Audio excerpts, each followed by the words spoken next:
when you are strategizing, how do you strategize for, for as an inbound marketer, how do you strategize for the content in your company? Yeah. Well, I think for us, the big thing we saw was, because like WP Engine had a blog, at that point already, but we saw like, it was just like generic content, just like list posts and like, so our strategy going in was like, I've always blogged in my past, like how do you fix a problem? And like, here's the solution.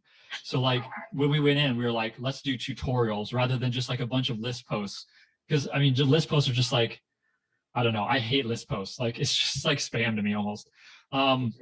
And so we focus on like, like how to speed up time to first byte, like how to, all these different tutorials on like performance related, and like even like how to be better at Twitter.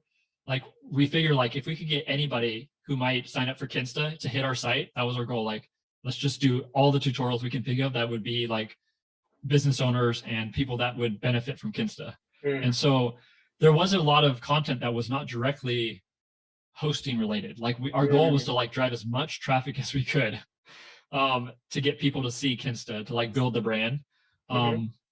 And we focus on long-term content, as you mentioned before, like the length was a big part for us too, because at that time, WP Engine was focused like, they were just like whipping out 800-word articles at that time, and so we went straight into like 3,000, 4,000 word blog posts, like just right off the bat.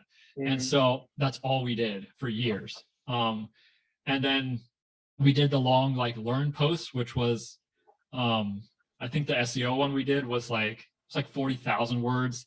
And then I wrote the speed up book. God. Like we published the how to speed up your WordPress. We published a book that we took to the WordCamps.